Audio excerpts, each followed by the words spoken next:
Tov, alors shalom les koulam. Shalom vracha. Donc on va parler un tout petit peu de la fête de Purim, effectivement. Alors, qu'est-ce qu'on peut dire qu'on n'a pas encore déjà dit? Évidemment, il y a plein de choses.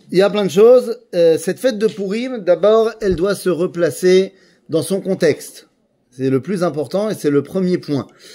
Si on veut pouvoir la transposer à ce qui nous arrive aujourd'hui, eh bien, il faut d'abord, avant de la transposer, il faut d'abord la poser. Ok, donc quel est le contexte de la fête de Purim? La fête de Purim se trouve entre Galout et Géoula.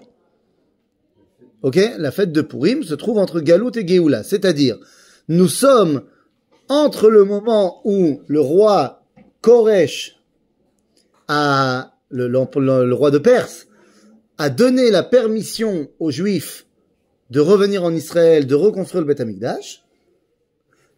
C'est en moins 538 que ça se passe.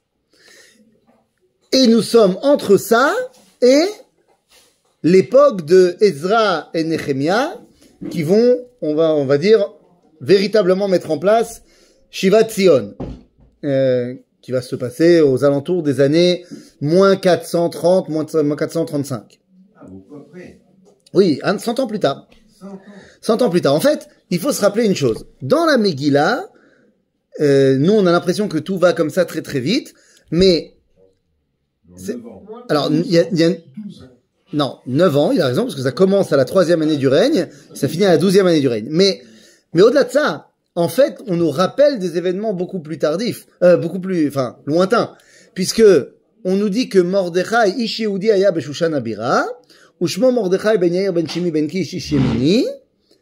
Oui? Asher Ogla Mirushalayim. Imagola Asher Ogleta. Im Yechonia Melech Yehuda.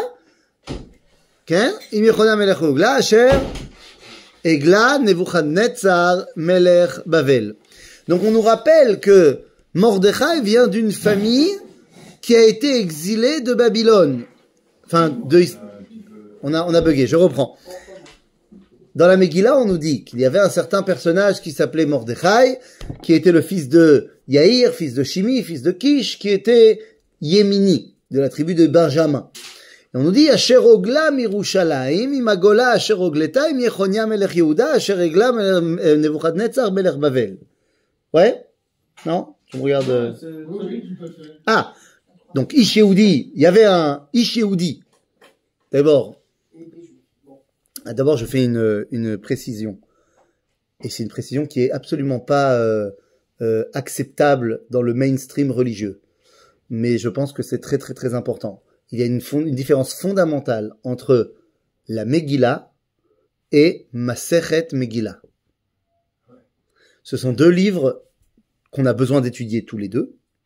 On ne peut pas faire l'un sans l'autre, mais on ne peut pas penser que c'est la même chose. Parce que ce qui nous est marqué dans Masechet Megillah, il y a plein de choses qui sont marquées dans Masechet Megillah, dans le Talmud, dont on n'a absolument aucune trace dans la Megillah. Et dans l'autre sens? Et dans l'autre sens également. C'est-à-dire que la Megillah, elle nous donne une histoire racontée telle que Mordechai a voulu la raconter. Ok? La Megillat Esther a été écrite par Mordechai, Esther, les gens de l'époque, et ils ont raconté l'histoire comme ils ont voulu la raconter. Le Talmud, qui est écrit, quelque chose comme 900 ans plus tard, faut un peu, comprenez, 900 ans plus tard. C'est-à-dire, le Talmud est finalement rédigé plus ou moins aux années 550. Et la Megillah a été écrite quand? Tout de suite? Du vivant de Mordechai. Minastam. Quoi? La Megillah? Ouais. Non, les événements. Non, Rabotai. 2 secondes, temps mort. Venez, on se replace sur le spectre historique. 2 secondes. Historiquement parlant, je pense qu'il faut peut-être faire une toute petite rappel. Les amis, en moins 650, ok, dans ce qui va devenir la Perse, il y a une ville qui se crée, qui devient une ville-État, qui s'appelle Anshan. Ok, c'est dans le Golfe Persique. Anshan, le roi de cette ville, va s'appeler Achmanish. Achmanish Ier, c'est lui le roi qui fonde Anshan. Bon, c'est très bien. 50 ans plus tard, en moins 600, son fils monte sur le trône, il s'appelle Koresh Ier. C'est pas le Koresh que tout le monde connaît. C'est Purim. C'est pourri. On a dit Koresh. Ils c'est un... étaient à la synagogue, mais ils étaient en même temps. Ah ouais. Je pense. Oui, בסדר. Bekitsour, il règne en l'an moins 600. Il est toujours sur les bords du golfe Persique. Un peu plus au nord et à l'ouest, il y a une ville qui s'appelle Babylone, qui est à ce moment-là dirigée par un certain Nabuchodonosor. C'est ce même Nabuchodonosor, Nebuchadnezzar, qui en moins 597, c'est-à-dire au même moment, va arriver à Jérusalem, va emmener en exil l'élite de la ville, en moins 597. L'élite juive, le roi Yechonia et la cour, et parmi les gens qui sont exilés, on a la famille de ce certain Mordechai. Maintenant, évidemment que tout le monde nous dit que c'est Mordechai qui a été exilé. Ça marche pas au niveau historique. C'est-à-dire dans le traité de Megillah, c'est Mordechai qui est exilé. Il vient de Jérusalem, il a été... Mais ça tient pas debout au niveau historique. Pourquoi? Ben parce que ce départ en exil de l'élite de Jérusalem en moins 597 se passe 120 ans avant le début de l'histoire de la Megillah. C'est quoi bon, je peux pas te dire exactement. Soit les gens qui avaient beaucoup d'argent, soit les gens qui étaient familialement liés au roi. Ah, enfin, c'est sur le plan social. Oui, oui, oui. Mais il y avait certainement aussi des religieux, des Kohanim, tout ce qui peut être l'aristocratie de l'époque. Ok? Donc ça se passe en moins 597, de mon point de vue. Et ça marche historiquement. Et ça marche dans le verset. On te dit, Ish Yehudi Aya Beshushan Abira. Qu'est-ce que ça veut dire Yehudi? Le Talmud, il te dit, est-ce qu'il est de la tribu de Yehuda ou de la tribu de Binyamin? C'est pas du tout ça que ça veut dire Yehudi. Maintenant, le débat est vrai de savoir est-ce que Mordechai, il vient de la tribu de Yehuda ou de Binyamin. Et finalement, on va trancher pour dire que son père, il vient de Binyamin, sa mère de Yehuda. Mais c'est pas ça que ça veut dire quand il dit Ish Yehudi. Qu'est-ce que ça veut dire Ish Yehudi à ce moment-là? Un qui était Jérusalem. C'est un qui vient du royaume de Yehuda, qui vient d'être exilé. Ok? Et donc, ce Ish Yehudi aya beshushan abira, ushmo Mordechai, ben Yair, ben Shimi, ben Kish, 3 générations, Ish Yemini. Asher Ogla, c'est qui Asher Ogla? Je pense que c'est Kish. Kish, l'arrière-grand-père de Mordechai, lui, a été exilé avec Yechonia. Et ça colle vachement mieux au niveau des dates. Et donc, ça veut dire que, Kish a été exilé peut-être avec son fils qui était déjà né, peut-être que Shimi était déjà né, mais Yair est déjà né à Babylone, et Mordechai, très certainement, à Shushan. Oui, parce que, qu'est-ce qui se passe? On a dit, en moins 597, il vient, il prend l'exil, l'élite en exil. 11 ans plus tard, en moins 586, Nabuchodonosor détruit Jérusalem, détruit le premier Beth Amikdash. Et la majorité du reste du peuple juif part à Babylone. Ils les exilés avant de détruire. Ah ça c'est toujours comme ça. D'abord, avant de détruire tout, pour battre la révolte, je prends le roi avec sa cour en exil et je mets un remplaçant à sa place. Son remplaçant, en l'occurrence, son cousin, Tzidkiyahu.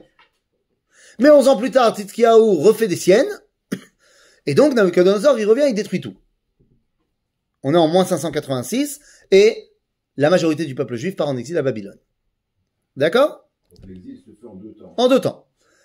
À ce moment-là, dans notre fameux Anshan, eh bien, il y a toujours le roi Koresh qui est succédé par son fils Kanbouzi Ier, qui va régner pendant 9 ans, ça ne nous intéresse pas trop. Et après ça, arrive sur le trône en moins 545, Koresh deuxième du nom. Cyrus II dit Cyrus le Grand. Pourquoi le Grand? Parce qu'il en a marre de rester à Anshan et il décide de créer l'empire perse. Enfin, d'abord, c'est une ville qui devient plus grande Et ça va devenir l'Empire perse lorsque il va y avoir une guerre entre la Perse et Babylone, et que ce sont les Perses qui gagnent. Ah, donc Perse et contre Nabucodonosor. Ouais. Enfin, plus contre Nabucodonosor, parce que Nabucodonosor est mort. Après Nabucodonosor, il y a eu Evil Merodach, et ensuite... Evil Merodach, Mordechai, ça ressemble. Et après Evil Merodach, il y a eu un autre roi qui s'appelait Belshazzar, et c'est Belshazzar qui est tué par Dariavesh. Koresh II, Cyrus II. Et donc c'est à ce moment-là que s'éteint le royaume babylonien, et que l'empire perse commence. Nous sommes en moins 545, 5-7 ans où Koresh met en place son nouveau royaume, et en moins 538, maintenant pour les Juifs, rien n'a changé, à part le fait que notre nouveau patron, c'est la Perse. On était soumis à Babylone, maintenant on est soumis à la Perse. Mais c'est pas nous qui avons pris part à cette guerre. En moins 538, eh bien, Koresh fait sa fameuse déclaration Koresh, où il dit à tous les peuples exilés par Babylone, rentrez chez vous. Pourquoi il fait ça? Alors, si tu regardes le Tanakh, c'est parce que Dieu m'a parlé et m'a dit de demander de lui refaire son temple à Jérusalem, donc vous qui êtes son peuple, allez-y et reconstruisez le Beth Amikdash. Historiquement parlant, il y a trop de monde à Babylone et à Shushan. Retournez chez vous, les gars. Non, mais c'est pas le grand remplacement. C'est pas ça. J'ai besoin de gens qui travaillent dans les provinces pour amener de l'argent. Ben, parce que je veux qu'ils soient dans leur province. S'il n'y a plus personne en Eretz Yehuda pour bosser, il faut des gens. C'est son empire. Eh oui. Il construit son empire. Bien sûr. Ok. Donc on est en moins 538 et à ce moment-là, eh bien, les Juifs, très très peu, reviennent avec Zerubbabel ben Shaltiel, de la tribu de Yehuda, de la dynastie de David. Mais très peu reviennent. La grande majorité préfère rester à Babylone, en Perse, à Suse, parce que la majorité des Juifs vont passer de Babel à Shushan, c'est la nouvelle capitale, c'est là où il y a le business, donc on va là-bas. Et puis, les choses se passent. C'est toujours dans les 20-80%, toujours. Oh, j'ai pas de... Non, c'est moins que ça. C'est moins que ça. C'est beaucoup moins que ça. Beaucoup moins que ça. Il y a 40 000 personnes qui viennent, tout le reste du peuple juif reste en Eretz Israël. Reste en Bavel et en Paras. Après la mort de Koresh, son fils prend le trône, et son fils s'appelle Dariavesh Arishon, Darius Ier. Ok, il devient le roi de Perse. Nous sommes en moins 491. Ok, il monte sur le trône et à ce moment-là, si je dis n'importe quoi, il monte sur le trône, excusez-moi, autant pour moi, en moins 521 et en moins 491, après 30 ans de royaume où il ne se passe pas trop grand-chose, il décide qu'il faut partir en guerre. La Perse part en guerre. Contre qui? Eh bien, contre ceux qui ont été pendant 15 ans nos alliés, qui ont payé leur tribut et tout allait bien, qui étaient aux confins de notre empire, mais qui arrêtent de payer, et donc ça devient très problématique. On part en guerre contre eux, ça s'appelle les cités indépendantes grecques. Et donc, en moins 491, Darius Ier part en guerre contre les Grecs. Rien à voir avec nous, hein. Rien à voir avec nous, mais c'est la guerre. Cette guerre tourne à l'avantage des Perses. Et lors d'un des derniers combats, pour ne pas dire le dernier combat, eh bien, le général en chef des armées grecques, qui s'appelle Thémistocle, comprend qu'il n'a aucune chance, à part s'il réussit à faire venir toute l'armée d'Athènes à sa rescousse.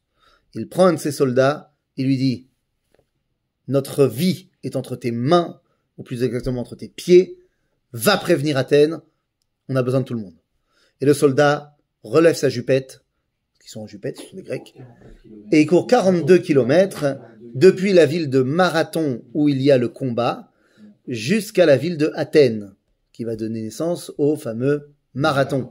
Et pourquoi c'est 42 kilomètres? Parce que c'est la distance qui séparait la ville de Marathon sur la plage à la ville d'Athènes.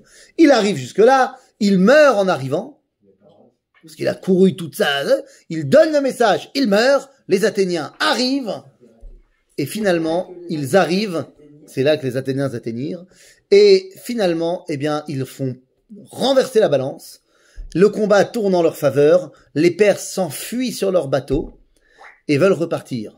Et à ce moment-là, Thémistocle, pendant le combat, voit une opportunité. Il a Darius sur son bateau en ligne de mire. Il prend son arc, il bande son arc, il tire sa flèche, et la flèche transperce le ventre de Darius Ier. Ainsi, c'est la fin de la guerre, les Perses sont perdus. Darius meurt dans les bras de son fils qui s'appelle Chashiarch Ier. Nous sommes en moins 491. Ok? Et à ce moment-là, le temps que Darius meurt, évidemment, et à ce moment-là, eh bien, c'est son fils qui va monter sur le trône, alors pas tout de suite, et il montera sur le trône simplement en moins 486. Les Grecs ont gagné la guerre. Non, ils prennent pas.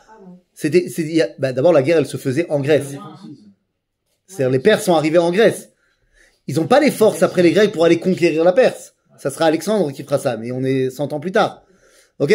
Donc pour l'instant, 150 ans plus tard. Donc pour l'instant, Chashiarch monte sur le trône avec une seule... En Grèce. Non, en Perse. Il est le fils de Darius I qui a été tué pendant la guerre, qui a perdu. Les Grecs ont gagné. Attends. Les noms en grec, c'est os. Les noms en perse, c'est us. Donc on a Darius, c'est un perse. Non, c'est Dariavesh. Ok? Donc Dariavesh est mort, son fils, Chashiarch, monte sur le trône. Il ne pense qu'à une chose, la revanche. Ah oui, la revanche. Son père est mort dans ses bras, tué par les Grecs, il ne pense qu'à la revanche. Nous sommes en moins 486, il monte sur le trône. C'est-à-dire? Et à ce moment-là, eh bien, comme on a dit, il pense qu'à sa revanche. Et Chashiarch, le problème c'est que les Perses, ils avaient une fâcheuse tendance à rien écrire. Ils n'écrivent pas ce qui se passe. Et donc ceux qui ont écrit la période perse, ce sont les Grecs. À savoir Hérodote. C'est lui le principal historien de cette période-là. Maintenant, les Perses et les Grecs, ils n'ont pas du tout la même langue, ils n'arrivent pas à parler la même chose, et donc les noms perses, les Grecs, ils n'arrivent pas à prononcer. C'est pas possible. Donc par exemple, Chashiarch, ça va pas possible.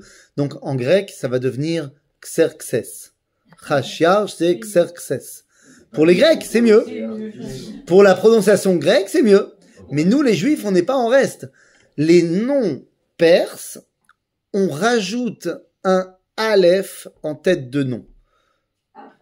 Et donc Chashiarch devient en hébreu Achashverosh. C'est lui, c'est notre fameux Achashverosh.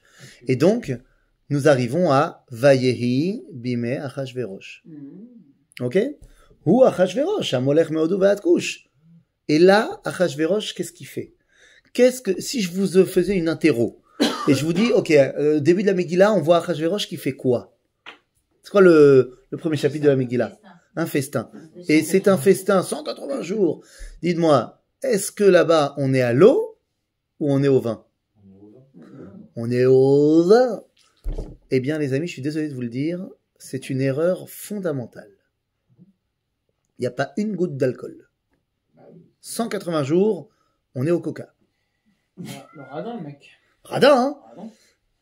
Ah bah, peut-être qu'il y avait un petit Bordeaux par-ci par-là pour faire le chaïm à la fin de la soirée.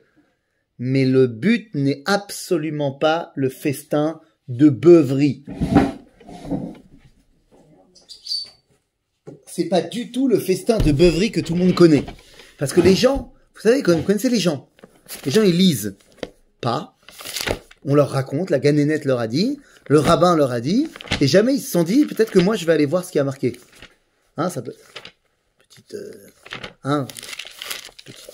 comment dire? Alors, où est-ce qu'il est ici? Elle est où la Megillah? Elle est marquée quelque part la Megillah ici ou elle est pas marquée? Ine, Megillat Esther. Je l'ai.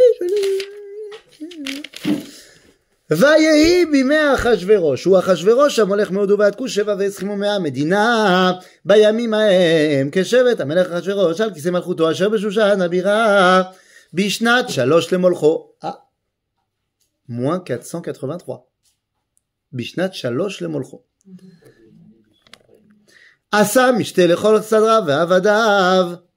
Il a fait un mishté pour qui? Pour tous ces sujets.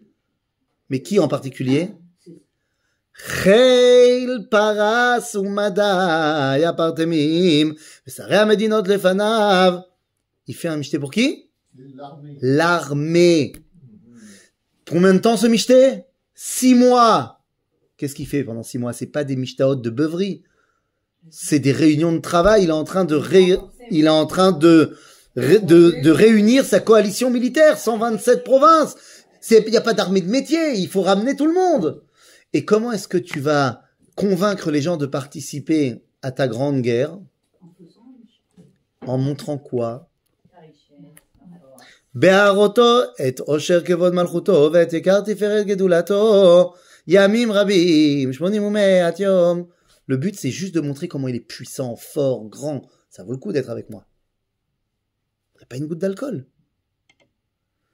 Et ensuite, on me dit ubimlot hayamim ha'ele, à la fin, après les 180 jours de Mishté, ubimlot hayamim ha'ele asa hamelech lechol ha'am hanimtzaim beshushan habira. Le Migadol Ve'at Katan, Mishté Shivat Yamim Bechatzar Ginat Bitam HaMelech. Il a fait un deuxième Mishté d'1 semaine pour ses proches de sa cour. Et là-bas, il y avait la boisson. Mais les 6 mois de Mishté, c'est pour faire la guerre. Il réunit sa coalition militaire et en moins 483, la deuxième mi-temps de la guerre contre les Grecs commence. C'est ce qu'on appelle dans le langage de Wikipédia les deuxièmes guerres médiques. Eh oui, c'est ça. Eh oui.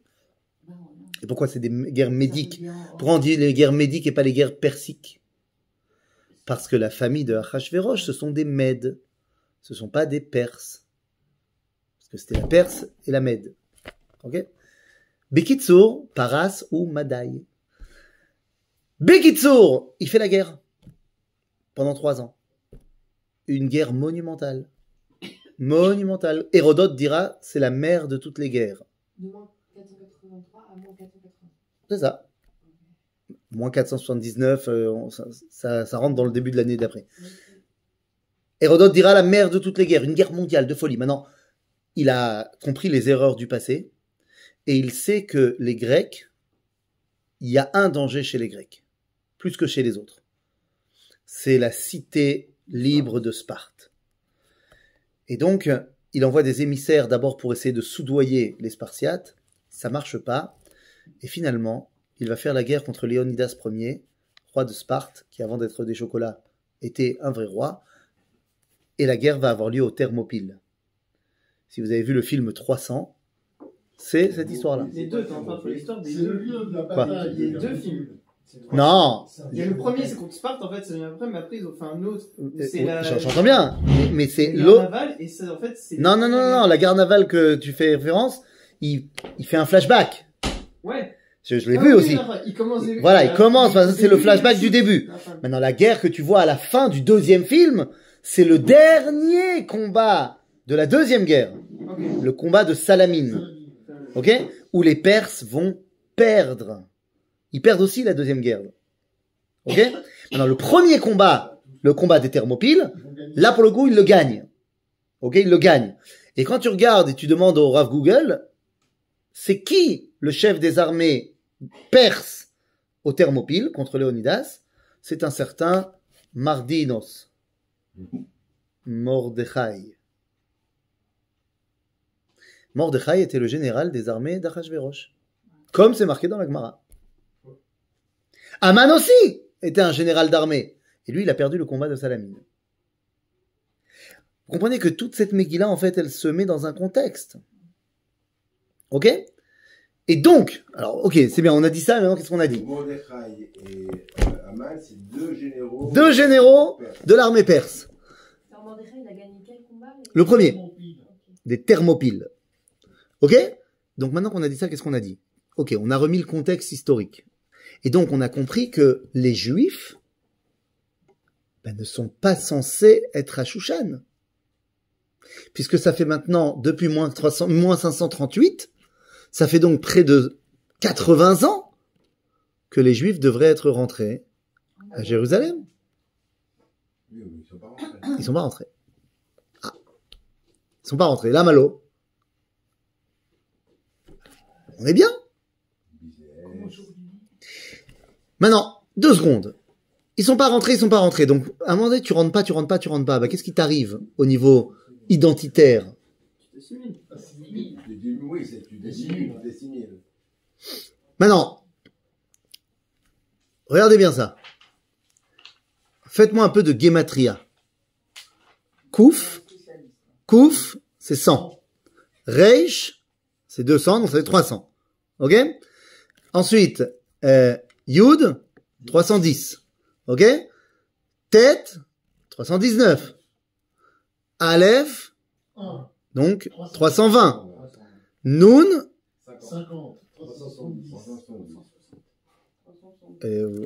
allô? Qu'est-ce qui vous arrive? C'est pas ça? Ah non, j'ai oublié un mot, j'ai oublié une lettre. Autant pour moi. Vous étiez à combien? 370, très bien, c'est ce qu'il me fallait. Oui, c'est ça. Sa mère, 60. donc 430. 430. Est-ce que j'ai bon? C'est quoi la... Attends. Peut-être, ouais. C'est un autre. Attends, j'étais pas tombé sur ça la dernière fois. Attends. Kouf, ça fait 100. Reish, 200, ça fait 300. Ensuite, Yud, ça fait 310. Samer, ça fait 60, ça fait 370. Tête, ça fait 319. Aleph, 380. Et Noun, 330. 430. Ouais, c'est ça. Il a fait. C'est le mot Christian. Christiane. Hein, c'est comme ça qu'on dit en hébreu, non? Ouais. Kouf, Reish, Yud, Samer, Tête, Aleph, Noun. Oui. Christiane. C'est ça le chiffre. Christiane. C'est ça le mot. Parce que si je décide d'appeler mon fils Christiane, je peux dire après que en gematria, ça fait le mot Tam. Je peux trouver des gematriotes de folie. Mais sauf que, me la joue pas à l'envers. Si t'habites en France et que t'appelles ton fils Christiane, ou Christian, c'est pas parce que t'as envie de faire des gematriotes. C'est parce que d'abord t'es assimilé. Si tu l'as appelé Brian, ou tu l'as appelé Kelly, d'abord c'est parce que t'es dans l'ambiance de là où tu es. Bon. Alors moi je veux bien que ma Sechet Megillah, que la Gemara, elle m'explique que Mordechai c'est Mordéror. C'est en rapport avec les épices de la Ktoret. Mais quand tu t'appelles Mordechai en perse, c'est Mardour. Mardour, c'est le dieu principal de la mythologie perse. Et babylonienne d'ailleurs. Et quand tu t'appelles Esther, tu peux bien me dire que c'est Vanochi Hashem Aster Astir Panai Bayomahu. Je dis pas que c'est faux. Je dis que les parents, quand ils l'ont appelée Esther, ben c'est d'abord Istar, la déesse de la lune chez les Babyloniens et les Perses.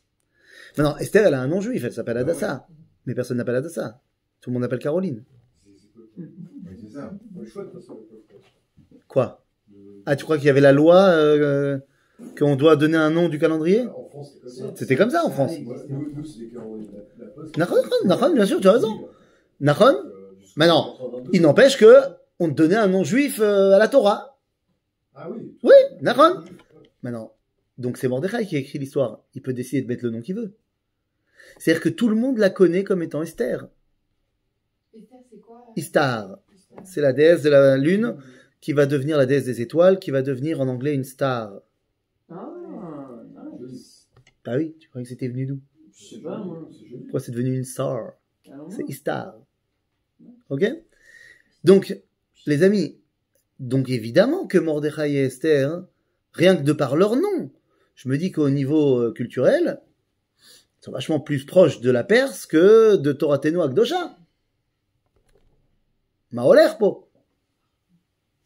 Ah, c'est les héros de l'histoire. La Gemara me dit que les deux, ils vont devenir prophètes. On est loin du prophète. Général des armées de l'autre. Compliqué. On vient chercher Esther pour devenir, pour participer à l'élection de Miss Shushan. C'est l'histoire. Et puis qu'est-ce qui se passe? Elle est élue, mais avant d'être élue, elle est d'abord amenée dans le harem. Et juste avant de partir de la maison, Mordechai lui dit, surtout, tu ne dis à personne que tu es juive. Attention, hein. Mais j'ai pas compris, quand ils sont venus à la maison, il n'y avait pas de mezouza? Non, mais Mordechai, il est connu. Il est connu. Et il n'est pas connu aussi comme juif. Il a fait. Même Aman, il sait pas qu'il est juif. Puisque la Megillah me dit, quand Aman, alors il se prosterne pas. Il se prosterne pas, et Aman, ça les vénère grave. Et on lui dit à Aman, Asher ou Yehudi. Qui guide ou lo Asher ou Yehudi. Mais Aman, il le savait pas. Il le connaît depuis tellement longtemps. On a fait la guerre ensemble. Mais il n'est pas religieux, quoi, Mordechai. Bah, d'après ce qu'on est en train de voir, d'après le texte de la Megillah, et non pas Maseret Megillah me dit que c'est un prophète, que c'est un membre du Sanhedrin, que c'est... Nachon? Nachon? Alors qui a raison? Tu veux mon avis? On va plus tard. Moi, je pense qu'il a été tout ça, mais à des moments différents de sa vie. Voilà, c'est ça. C'est-à-dire qu'il a été un membre du Sanhedrin, après. Il est devenu un prophète, après. Pareil pour Esther. Mais au départ, on parle de personnes qui sont, qui vivent en Perse. Normalement. Il y a quand même eu une force spéciale pour qu'elle elle aille là-bas et que... Ah c'est une force énorme. Elle a été donc choisie comme reine. Et Mordechai se prosterne pas. D'ailleurs, pourquoi il se prosterne pas? Le Talmud va me donner plein de raisons. Avodazara, tout ça. Ou alors, il lui en veut parce que lui il l'a perdu. Et voilà, il a gagné. ou alors, il s'est vendu en esclave à Mordechai, il y a le contrat de vente sous la sandale, machin. Mais tout ça, c'est pas marqué dans la Megillah. C'est vrai! Mais c'est pas marqué dans la Megillah. Non, moi, le Talmud, je prends comme vérité. Non, mais moi, je pense que le Talmud, c'est Emet. L'un n'empêche pas l'autre. C'est-à-dire qu'il est très possible que Haman, il avait un symbole d'idolâtrie sur son habit. Pourquoi pas? Je veux dire, la reine d'Angleterre, elle a une croix, ça a l'air. Non, ça c'est le marque de kavod demandé par le roi. Et ça, c'est ok. Bah oui. Quand tu vois le roi d'Angleterre, tu dois faire la révérence. La halakha. Mais le problème, il n'est pas là. Pourquoi il se prosterne pas? Tout le monde se prosterne. Et lui, non. Lama. Il y a un conflit entre eux. Mais tout ça, le conflit n'est pas non plus Il a marqué. gagné la guerre et l'autre, il a So pas what? gagné. Au final, ça y est, de l'eau a coulé sous les ponts. L'histoire des Ah. deux décrets. Ah, il est plus fort. Il n'y a pas encore de décret. Non, mais l'histoire quand il dit on va tuer les juifs. Mais il n'y a pas encore. Alors, c'est ça. Donc pourquoi tu veux qu'il se prosterne pas maintenant? Non. Alors, ouais. Bah, la réponse est très simple. C'est une réponse tellement simple que le Gaon de Vilna a dit, je comprends pas, vous posez la question. C'est le beau-père du roi. Mordechai. Ah, ouais. Esther, elle est déjà reine à ce moment-là. Elle est déjà faite. Eh oui, les amis. Alors, il y a un livre que je vous conseille qui s'appelle La Megillah. Si vous voulez savoir ce qui s'est passé, il faut lire. Elle est déjà reine, ça y est.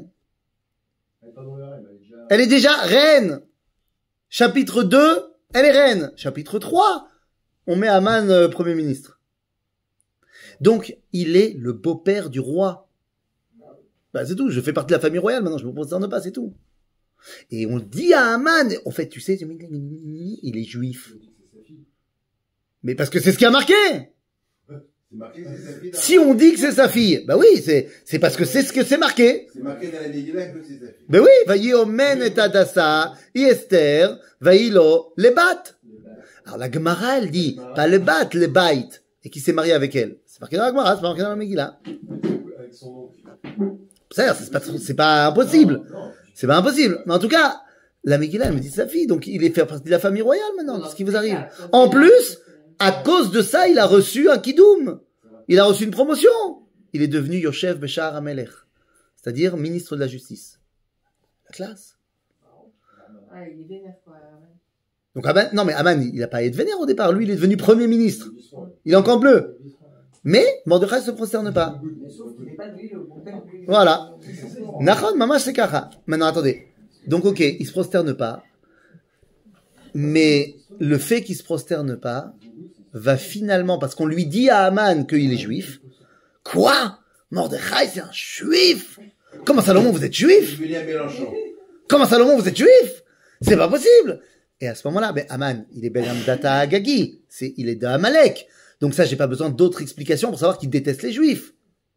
Et donc, puisque Mordechai, c'est lui qui est la base de mon énervement, il est juif, donc on va frapper Am Mordechai, le peuple de Mordechai. Et Mordechai se rend compte que Baal Kochos, parce qu'il voulait, Mais à cause de lui, tout le peuple juif est mis en danger. Et il y a Nirtam betabaat amelech. Maintenant, qu'est-ce qu'il dit? Attends, Achashverosh, c'est un antisémite? Peut-être, peut-être pas. On n'en sait rien. Par contre, Aman vient le voir et lui dit Majesté, Yesh Noam Echad, Mefuzar Mfurad Ben Haamim. Il y a un peuple dans ton royaume qui est dispersé un peu partout. Donc c'est pas comme les autres peuples. Tu règnes sur 127 provinces, mais chaque province c'est organisé, c'est clair. T'as un peuple qui est un peu partout. Vedate Amelech Enam Osim. Ça veut dire quoi, Vedate Amelech Enam Osim? Il n'y a pas qu'une seule religion dans tout l'empire. Et à l'époque, il y a une tolérance religieuse totale. C'est-à-dire les gens, ils s'en foutent que t'es juif ou pas juif. Alors on nous dit Razal, c'est quoi le problème? Et en fait là pour le coup, le verset d'après il explique ça. Il dit, il paye pas les impôts. Alors moi ce que je te propose, j'ai fait le calcul, je peux ramener dans les caisses de l'État à Seret Alafim Kikar Kesef 10 000 quoi? Kikar Kesef. Ok? Non, Kikar Kesef c'était une mesure, ça représente à 600 000 Khatsi Shekel. C'est tout le peuple juif. Mais c'est une grosse somme d'argent. J'ai fait le calcul en prenant tous les juifs en compte, machin, leurs biens, machin. C'est ce qu'ils auraient dû payer comme impôt. Non. Pourquoi ils sont pas payés? Peut-être qu'ils ont payé en vrai, mais on s'en fout. On vient de terminer une guerre de 3 ans qui nous a laissé les caisses de l'État vides. On pensait qu'on allait gagner la guerre et que donc on aurait pu se resservir chez les Grecs. On a perdu la guerre. Voilà, j'ai trouvé la solution pour enflouer les caisses de l'État. On les tue tous. Ils sont pas organisés, ils sont dispersés. On va les tuer. On va mettre sur le dos que en fait c'est des espions à la solde. On va trouver, c'est pas un problème. Et comme ça, on nationalise leur patrimoine. C'est pas nouveau. C'est pas le premier, c'est pas le dernier à le faire. Et Achashverosh il dit carte blanche, budget illimité pour le faire. Mais alors, il sait que c'est les juifs. Qui te dit? Bah, si on sait qu'il y a eu de la famille de. Mais donc peut-être que Aman lui sait maintenant qu'elle est juive, mais elle le dit pas. Il est pas complètement débile. Parce que s'il sait. Il l'aime. Achashverosh il aime Esther. Tout le monde sait que Mordechai et Esther sont liés. Ah bah ils ont été à chercher chez lui. Voilà. Donc a priori il y a pas de débat. Ouais. Mais personne ne sait qu'il est juif. Aman maintenant il sait. Mais il est pas bête. Il va pas dire ah au fait ta femme sale juive. Non, ça marchera pas. Il l'aime. Donc il la joue fine. Et d'ailleurs, Esther, elle est au courant de rien. Finalement, il lui donne la bague, il fait le décret, il signe avec la bague du roi. Et c'est quoi le décret? Dans 1 an, ordre royal, effort de guerre, nous demandons à la citoyenneté perse de se réveiller. Dans 11 mois, le 13 Adar, chaque Perse de l'Empire a pour rôle d'aller tuer un juif. On va quand même pas aller amener l'armée. C'est trop cher. Pas besoin. Et pourquoi les gens ils le feraient? Ça devient tous des antisémites? Non. Ou shlalam lavoz. Pourquoi on se voit? Le butin. Il y a des choses qui vont être récupérées par l'État, mais la petite monnaie, les femmes que vous allez pouvoir violer, ça c'est bon. C'est cadeau. Et à ce moment-là, Mordechai il comprend qu'à cause de lui, tout le peuple juif est en danger. Et ça le ramène à son identité juive de manière incroyable. Il n'a plus le choix. Il est rappelé à son judaïsme. Et à ce moment-là, il s'habille comme les juifs, avec des habits de deuil. Mais il est où? Il est Béchar Amelech. À la cour. Esther, elle entend parler de ça. Qu'est-ce qu'on lui dit? On lui dit que son oncle, son père adoptif, il se balade en juif. Non, il lui avait dit, surtout, tu dis pas qu'on est juif. Donc, qu'est-ce qu'elle dit, Esther? Elle fait envoyer sa servante, avec quoi? Avec un costume. Elle dit, mais enfin, tu peux pas rester habillé comme ça. Mais tout le monde va savoir qu'on est juif. Mais enfin, mais ça va pas, tu m'as dit qu'il fallait pas, machin. C'est là que Mordechai vient voir Esther et lui dit, ça marchera plus. Nous, on pensait que l'assimilation allait être notre bouée de sauvetage. Al tedami ben afsher leimalet bet amelech mikol hayehudim. Surtout, ne pense pas que ta condition va te préserver. Mordechai lui dit à Esther, tu sais combien de dignitaires haut placés et avec plein de connaissances il y avait à Berlin et qui ont fini à Auschwitz? Ne crois pas que ça va te protéger. Oulai le'et azot igat la malchut. Mais attends, il y a un truc. Si, par exemple, Mordechai et Esther, ils savaient pas que les autres ne savaient pas qu'ils étaient juifs, Ouais. ok? Pourquoi les autres, ils sauraient qu'ils étaient juifs? C'est-à-dire, comment ils vont les repérer? Dis-moi, tu sais que les secrets de Polichinelle, tout le monde en parle dans la rue. Oui, d'accord. C'est mais- pas nouveau. Comme la femme de Macron. Combien on a de trucs? Tout le monde en parle. Non, mais s'ils étaient tellement assimilés. Ils étaient complètement assimilés, sauf qu'il y a quelqu'un qui connaît, je connais le père du truc, du machin. Et en plus, quand c'est vrai La fille Mitterrand, pareil. Tout le monde savait. qu'il avait une fille. Hein? Tout le monde savait qu'il avait une fille. Bien sûr. Évidemment. Tous les- Officiellement, il n'avait pas de fille. Le journaliste était au Personne n'avait courant et savait. tout, quoi. Ça a l'air. C'est secret, mais tout le monde le savait. Pareil, tout le monde devait savoir qu'Esther était juive, mais personne ne le savait. On va le dire, on va pas le dire, machin. C'était certainement un secret de Polichinelle. J'imagine qu'il y avait dans les rues des caricatures avec Esther avec un grenade de juif. Surtout qu'à Rajverosh, il aurait dit tout le monde, quoi. Mais voilà. Aujourd'hui, le Il aimait truc, sa vous femme. avez vu aujourd'hui- Donc là, qu'est-ce qui se passe? C'est quoi la suite du film? La suite du film, c'est quand Esther, elle dit, ok, j'ai compris. Un autre décret. Je vais tenter le coup. Et là, elle tente le coup, elle dit, ok, mais pour que ça marche, j'ai une seule condition. L'er kenos et kol hayehudim. C'est-à-dire que tu veux qu'on devienne maintenant ceux qui vont prendre fait et cause pour le Ham Israël, il faut qu'on ait le Ham Israël derrière nous. Donc je veux tout le monde, tout le monde sur le coup. Et j'y vais. Parce qu'au début, elle dit non. Hein. Au début, elle dit, mais papy top, c'est pas possible, je peux pas aller le voir, il m'a pas appelé depuis 30 jours, machin. Je comprends.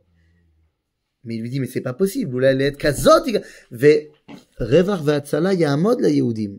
Mimakom acher. Ve'atu betavir tovedu. C'est-à-dire, le sauvetage des Juifs va arriver, quoi qu'il arrive, parce que Netzach Israël lo ishaker. Mais ça viendra d'un autre endroit. Et toi, tu disparaîtras. Et donc, finalement, elle switch. Elle aussi, elle switch. Et elle devient, à ce moment-là, prophétesse. On nous dit, Vatilbash Esther Malchut. C'est là qu'elle devient prophétesse.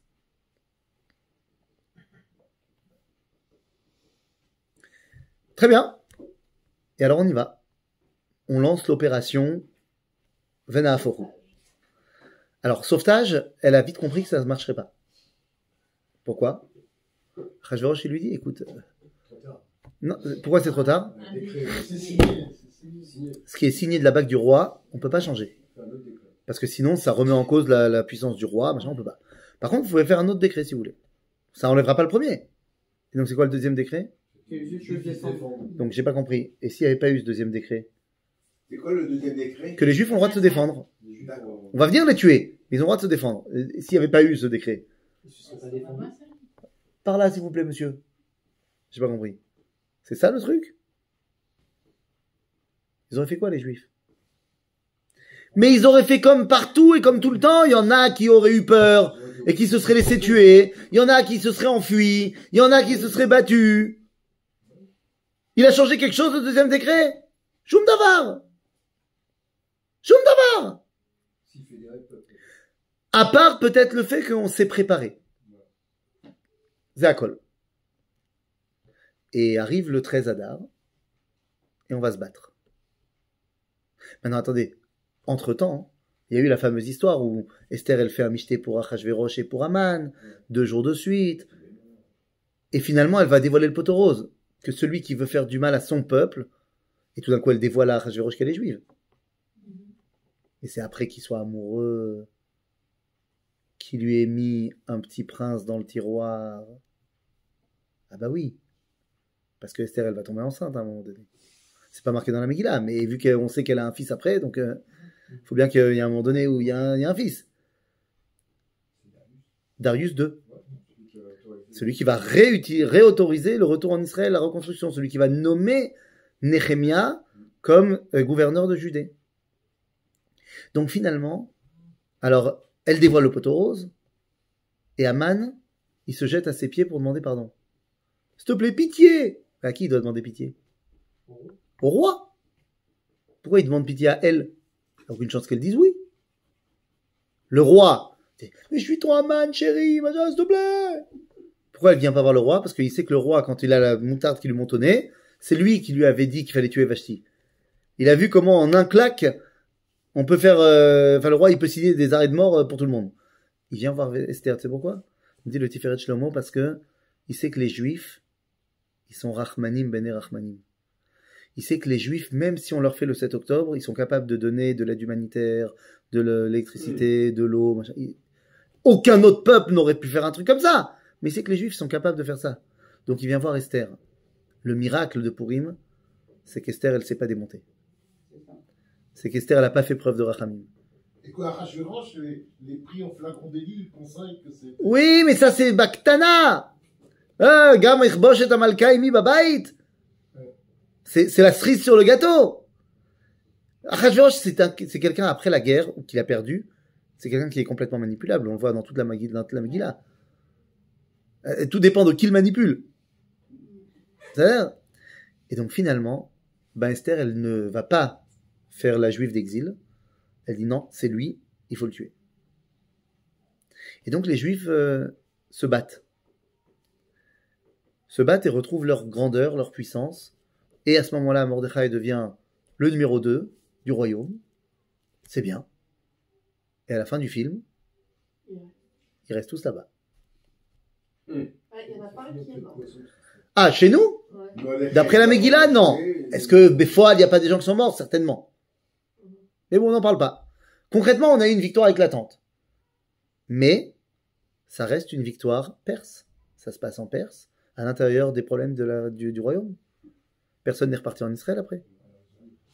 C'est pour ça qu'on dit pas Hallel à... Et c'est pour ça qu'on dit pas le Hallel à Purim. Exactement. Et donc, la fin du film, c'est quoi? C'est quoi le chapitre 11 de la Megillah? Il n'y a que 10 chapitres à la Megillah. Mais c'est quoi le chapitre 11? En fait, ça dépend. Soit c'est le chapitre de Ezra et Nehemia, qui reste extrêmement minoritaire dans le peuple juif, soit c'est le chapitre de ceux qui sont restés à Babylone, enfin en Perse. Et l'histoire juive, elle s'écrit avec ceux qui reviennent avec Ezra et Nehemia. Ceux qui restent en Perse disparaissent. Et ils s'assimilent. Donc ceux qui sont restés en Égypte, etc. On prend les mêmes et on recommence. Hein. Et comme ce qui est en train d'arriver aujourd'hui. C'est évident que l'histoire juive s'écrit en Eretz Israël aujourd'hui. C'est terrible quand on a de la famille en France. Mais tu m'étonnes. Alors, le seul avantage qu'on a, c'est qu'aujourd'hui, à Kadosh Baruch Hu, vu que ça y est, c'est terminé l'exil, et qu'il n'y en aura plus d'autres derrière, Kadosh Baruch Hu, il veut laisser personne derrière. Et donc, qu'est-ce qu'il fait? Il fait en sorte qu'il y ait Internet, il fait en sorte qu'il y ait les réseaux sociaux, et il fait en sorte que n'importe quel juif dans le monde, il est comparé à Israël. C'est-à-dire que les goyim ne nous laissent pas le choix que de ne pas être sionistes. C'est-à-dire que t'es sioniste aux États-Unis malgré toi. Tu préférais ne pas l'être, mais on te ramène à ton identité de juif, donc Israël. C'est-à-dire qu'on te laisse plus le choix. Et si tu veux vraiment réussir à faire, il faut que tu mettes un drapeau palestinien autour de toi et que tu ailles montrer que Non! Stam juif, aujourd'hui, en 2025, Stam juif, pro-sioniste. Même si tu l'es pas en vrai. Et ça, c'est ça qui sauvera notre peuple de l'assimilation. Parce qu'on n'a pas le choix. Tu vas être obligé de venir que tu le veuilles ou que tu ne le veuilles pas. C'est assez pour. Donc les amis, l'histoire de Purim, c'est exactement ça. Mais demain, ils vont t'envoyer en Ukraine. Nahon. Macron, il a dit hein, déjà. Donc c'est de ça qu'on parle. L'histoire de Purim, évidemment qu'elle se rejoue ici. Évidemment qu'elle se rejoue ici. Et il faut connaître la fin du film. La fin du film, c'est Bet Hamikdash. Bet Hamikdash Birushalayim. C'est ça la fin du film, qui n'est pas marqué dans la Megillah, mais qui doit être mentionné dans la Megillah. Et c'est pour ça, et on termine là-dessus, que nous dit le Shulchan Aruch, que Shloshim Yom Lifnei HaPesach, Shoalim Vedorshim Beinyan HaPesach. Mazé 30 jours avant Pesach. Alors on a l'habitude de dire que 30 jours avant Pesach, on étudie les lois de Pesach. Moi je vous envoie tous les matins, il Ilchot Pesach, ça fait déjà un mois, on l'a fait 2 mois avant pour pouvoir finir. Mais c'est pas ça. C'est quand 30 jours avant Pesach? C'est Purim. Bah oui. Quoi, Purim, tu peux étudier quelque chose. Tu peux étudier, t'es complètement... Aval, ataloy lomed, ata shoel vedoresh. Mazé lidrosh, j'exige. 30 jours avant Pessah, quand tu es bourré, tu peux exiger. Quoi? Inyan a Pessah. Pas Inyan a Matzot. Inyan a Pessah. Korban Pessah, Bet Amikdash. Korban Pessah, Bet Amikdash. Quand tu es bourré, tu peux dire, c'est ça la prochaine étape. C'est ça la prochaine étape. Mais ça, c'est quand tu étudies l'histoire avec une perspective historique. L'histoire de Purim, dans l'histoire. Et si on veut comprendre ce qui nous arrive aujourd'hui, parce qu'on est mamash dedans, c'est mamash Purim aujourd'hui, ben voilà, tu prends ce qu'il y avait avant et tu transposes à ce qui nous arrive aujourd'hui. Et les Hashem, on fera pas les mêmes erreurs que dans le passé. Et on écrira le 11e. C'est déjà dit dans la Gemara sous une autre forme, parce que la Gemara, elle pose la question pourquoi lorsqu'il y a deux Hadar, on ne fait pas Purim Hadar. Tout à fait. Parce que les Smor Geoula, les Geoula. On doit être zélé, donc lorsqu'on a deux occasions. On aurait pu faire en premier. Prends, on fait en deuxième. La réponse, c'est que la Geoula de Pessah de Purim doit être collée à la Geoula de Pessah. Exactement. Donc c'est Inyan à Geoula. Exactement. Chazak Baruch.